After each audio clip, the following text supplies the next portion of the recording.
ba kayo? Ngayong weekend, kami ang date nyo. Hanap nyo ba ay Service Deluxe at bonggang promo sa salon? Naku, sa Iloilo po yan. Best deal ang kanilang offer. Gaganda ka na, mabubusog ka pa. Back-to-back ganda at husay ng mga Pinay. Handa ng ibandera at game na silang makipagsabayan saan mang panig ng mundo. Walang atrasan dahil iba ang galing ng mga Pilipinas.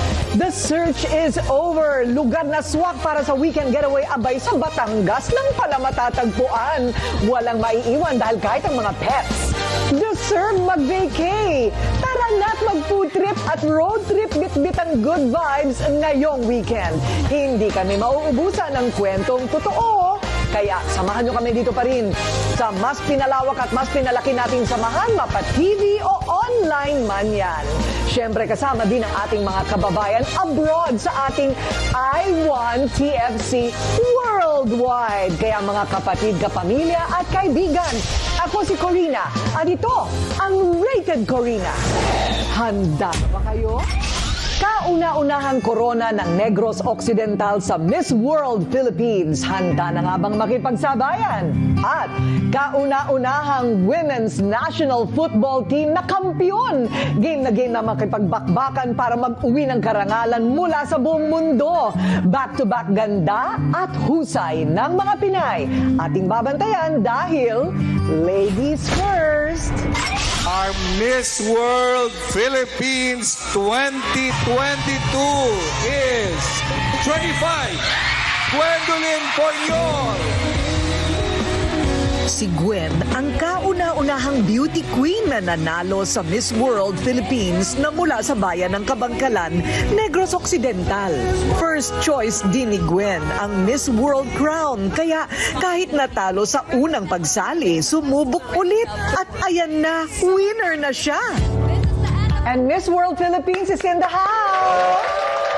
Congratulations!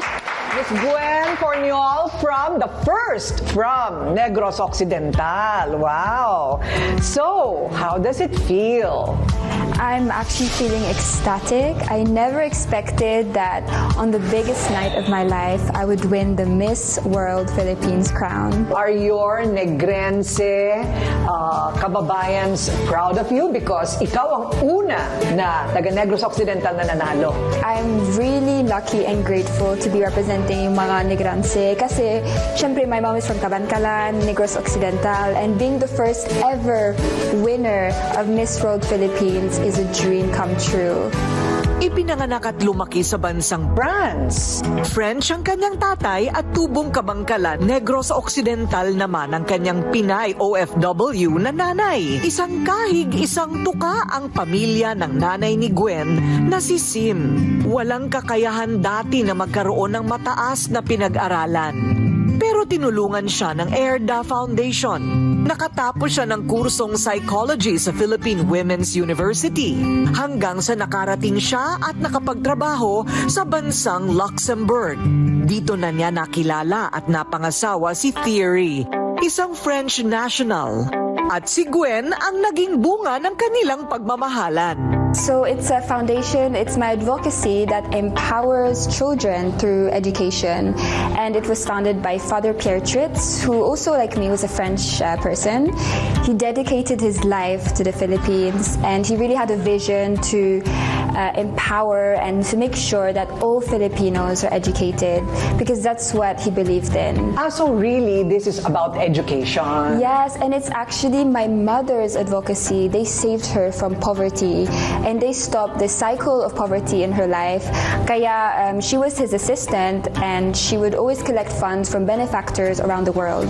And you continue that now? Yes, and I really want to continue his legacy, make him proud. Kasi until his last days that he lived, he was still helping the Filipino children. Wow, talaga? And to think, banyaga siya.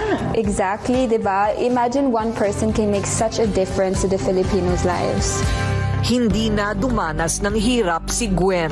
dahil sa pagsisikap ng kanyang ina na mabigyan siya ng mas magandang buhay. Kumusta naman ang kabataan mo sa France?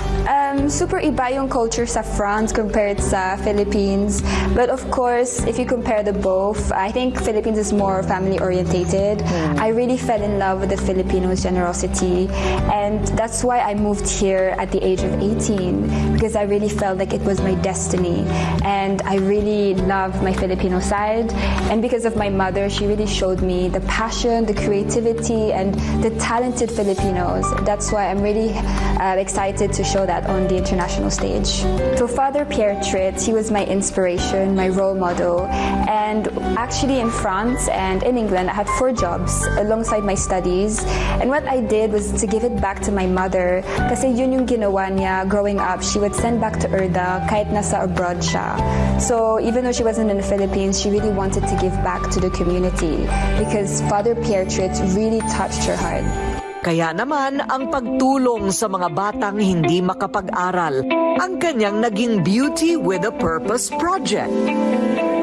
Walk the talk, sabi nga ni Gwen. Kaya naman, nagpupursigi siya ngayon na makatapos at makakuha ng economics degree sa London. Una din si Gwen sa listahan ng mga kandidata ngayong taon na may alam ng 3 o higit pang musical instruments. Well, the first instrument that I learned was piano at the age of 9, and then I learned guitar, self-taught, and the violin. So you're really musical. I love music. It's my passion. And so, meron tayong isang Pranses dito sa ating studio. Paanong sabihin sa French ang handa na ba kayo? Vous êtes prêts? Kumusta ka? This one's easier. You can say ça va? Oh, ça va. Yes. And the answer is also ça va. Oui, ça va bien. Okay. I am living the best life. Je vis ma meilleure vie. Je vis ma meilleure vie. Yes, perfect. Perfect. Hey, okay. I love you forever. Je t'aime pour l'éternité. Oh, That's je a hard t'aime one. pour l'éternité. Yes, perfect. Oh, very good. Ako ang mananalo na Miss World 2022. C'est moi qui va gagner Miss World 2022. Okay, whatever. Agree kami sa'yo dyan. Yay! Gwendolyn Furnial, Negros Occidental. Aminado si Gwen na mailap ang pangalawang Blue Crown para sa Pilipinas. Pero gagawin niya ang lahat para maipanalo niya ang laban. Chance to make history, and she does. The Philippines through to the semi-finals, and with it, Ibang bulabog naman ang dala ng Philippine women's football team dahil sa kanilang excellent performance sa 2022 AFC Women's Asian Cup. Sa quarterfinal round, tinalo ng Pilipinas ang Chinese Taipei at nasungkit nila ang pwesto para lumaban sa 2023 FIFA Women's World Cup, the first ever in the country. Sa matagal na panahon, ang larong football ay unang sumikat bilang larong panlalaki. At ngayon, first time ding nagpakilala ang ating mga babaeng atleta.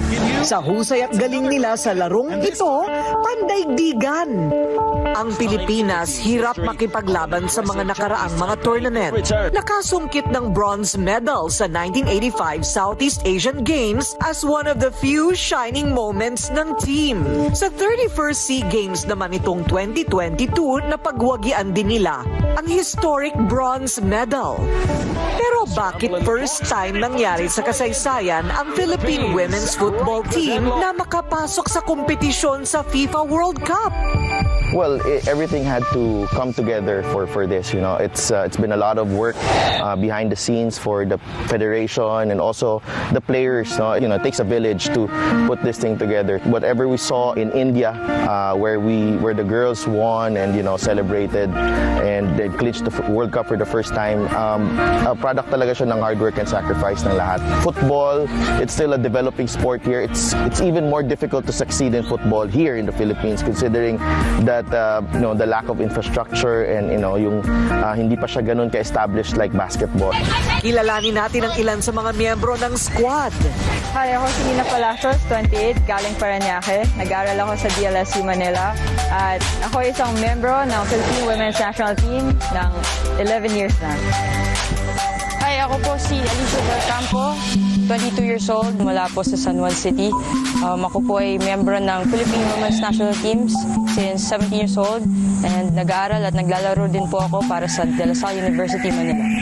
Hi, I'm Hailey Long. I am a defender for the Filipinas, and I've been playing since 2016. Wow, how does it feel, mga champions? You're going to The World Cup. Yay! Kailangan malagpasan namin halos lahat ng mga struggles para makaabot dito sa punto na to sa women's football. We were ranked before more than 100 and then unti-unti kaming nagde-develop, nag-i-improve. Everybody's heard of women's volleyball, right? Okay. But football, Shai, parang ngayon ko lang narinig yan. Ano yung women's liberation ba yan? Paano nangyari? Matagal na po talagang naglalaro ang women's football. Kaso po, ang mga competition po na sinasalihan po namin parang only once a year or twice a year. But now, yung support po na nakukuha namin, tinatry namin i-put to work yung to have more games. Excited ka ba? Yeah. Kasiyahan ka lang. Yeah, we're really excited. We're trying to stay focused as much as we can because a lot of the teams in the Southeast Asian, like the AFF right now, were in the Asian Cup in India. They were in SEA Games just recently in Vietnam, and then we're playing a month and a half later in the AFF Championship. So it's really good consistency and exposure for Southeast Asia.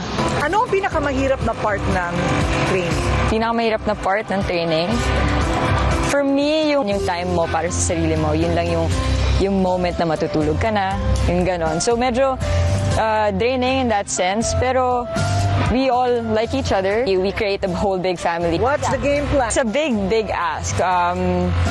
Of course, we will do our best for the AFF tournament this July, and we really want to make sure that we as a team come together and then really, show them that we deserve that spot in the World Cup. Na hindi siya chamba, na hindi lang a one-time thing, lucky sa draw.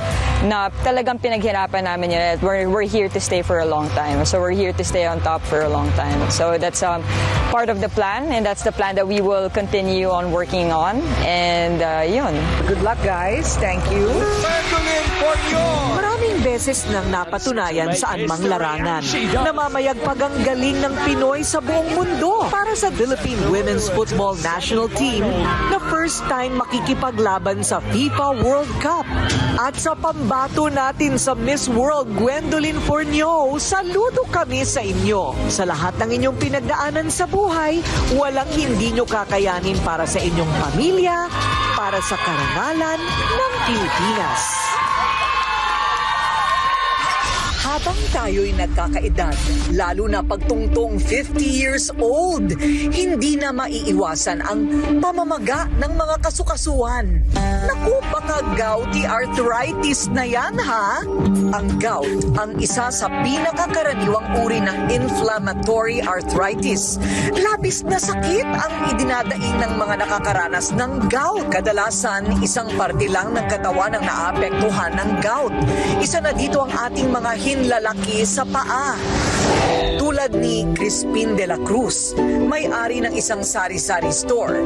Sa araw-araw niyang pagbubuhat ng kanyang mga paninda, ang pagsumpong ng kanyang gout paminsan ang dahilan kung bakit tinatanghali siyang magbukas ng kanyang tindahan. Hirap na hirap akong maglakad, lalo na kung may mga pinamili akong bitbit. Kung may bibili naman at kailangan kong abutin sa taas yung tinda, hindi ako makatingkayad dahil masakit ang mga paa ko. Ang urate crystals na dahilan ng gout ay nangyayari kapag mataas ang uric acid sa inyong dugo. Kaya para gout ay hindi na indain pa. Bukod sa healthy lifestyle, dapat gamot na may mabilis na lunas ang iinumin. para goodbye gout and hello to the energetic you. Kapag mayroong mataas na uric acid sa ating dugo, ito ay nagde-deposit sa ating joints o kasukasuan na nagdudulot ng pamamaga ng ating mga joints at nagkakaroon ng pananakit. Ang usual na dahilan ng gout ay pagkain or diet, kung saan mayroong matataas na uric acid sa ating mga kinakain. Sa mga pag-aaral, ang kailangan talagang gamot ay yung nakakapag-control ng pamamaga. So, ang first line talagang gamot ay ang colchicine at i-combine siya sa isang NSAID o non-steroidal anti-inflammatory drug kagaya ng